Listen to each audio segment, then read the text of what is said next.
Yo, what's up mga Kamoto King? Panibagong video na naman for today. Wala na araw. So, meron pala tayong customer ngayon. Isang MIUI 125S. Ang ingay. MIUI 125S. Ang issue nito is ayaw mandar. Pinalitan na daw nila ng spark plug, ayaw mandar. Tapos na weak na lang ang kanyang battery, ayaw pa rin umandar. Syempre weak na ang battery, no. So ang issue nito is loss compression ng kanyang motor kasi dumating ito kanina, tapos kinik ko siya. Ito, napakalambot ng kickstarter niya. Ito, pwedeng kamayin. Ayan. Kinakamay ko lang. Walang compression. Kaya ayaw mandar. So, bali ang gagawin natin ngayon, ito is i-refresh natin ang kanyang head. Tapos, hahasain natin ang kanyang barbola. Tapos, yun. Hanap lang tayo ng iba kung ayaw niya pang start siguro sa mga spark plug na, tapos sa mga wirings baka merong baka merong lumuwag sa kanya mga socket kasi sabi nila nag-check engine daw to, kaya yun, titingnan pa natin. So bye for now, kakalisin ko lang tong lahat, tapos update lang ako pag natanggal ko na ang kanyang head tapos ang kanyang cylinder block. So let's do this. Bye for now. So, ayun nga. So, natanggal natin yung kanyang cylinder cover. Kung nakikita nyo, kulay tsokolate na siya. So, parang tuyuan ito ng langis. Kaya, i-change oil natin to pagkatapos natin siyang i-refresh. Bale, titingnan natin siya kung anong makikita natin. So, let's go! Hello! Unang ano pa niya ito? Oy. Na carbon. Yan, oh. Ang kapal na ng carbon. Ayun, may tumukod. Ayun. Kitang-kita. Kitang-kita mga Kamoto King, may tumukod sa kanyang exhaust valve. Ito, exhaust to na valve. May tumukod. Ayun. Titik. Ayan. Feeling ko ngayon pa ito na refresh na motor na to, since pagkabili pa sa motor nito, ngayon pa to na refresh. Tignan natin ang kanyang block kung goods pa ba. Hello. Oy, parang goods pa. Oy, matigas. Ang tigas mo, par. Ayun. Sasalatin natin to kung goods pa. Okay. Goods pa naman. Minor hair lines. Minor hair lines lang. So, yo guys, update. So, bale ito na ang kanyang head, lilinisan ko na. Natapos ko nang linisan ang kanyang ibang parts. So ito na.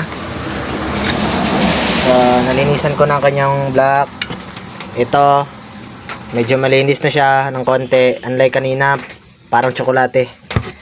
Tapos meron pa akong isang problemang nakita dito sa kanyang cam bearing. May konting alog na ang kanyang cam bearing. May konting alog na. Tapos ewan ko sa dito sa sa loob na bearing.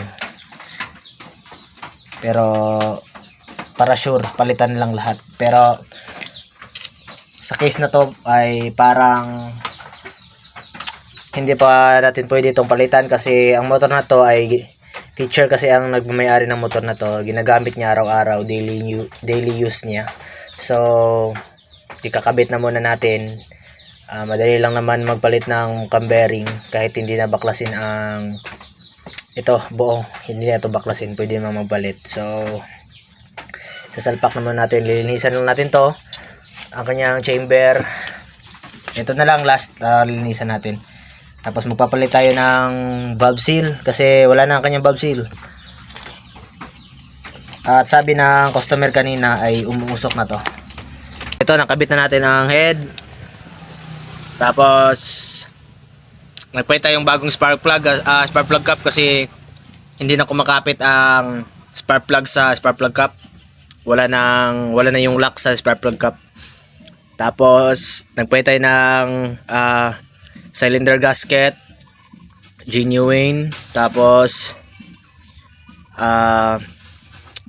spark plug. Tapos magpapalit din tayo ng air filter. Pero ngayon, first start muna natin kung aandar ang motor. Kick muna ang gagamitin natin kasi low bat ang battery. So, first start.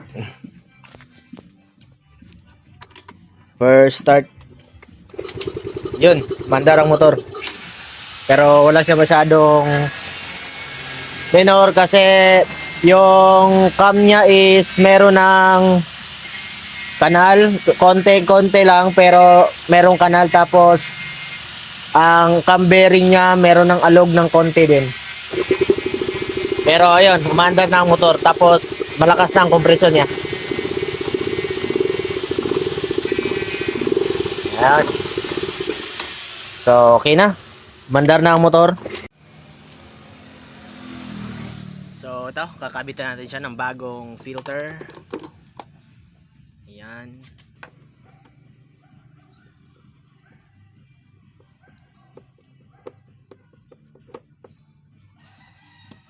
Okay, goods. So ngayon, test drive na natin to. One click. Wow. One click, one click.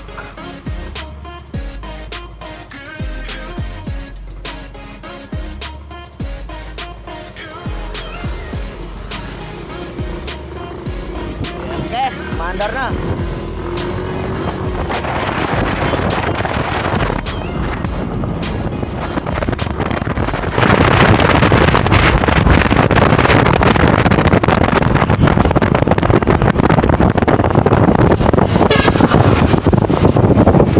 So, ayun.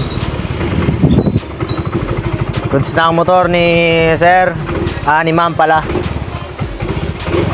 Bale, pipick upin niya lang to mamaya. So, that's all for today's video, guys.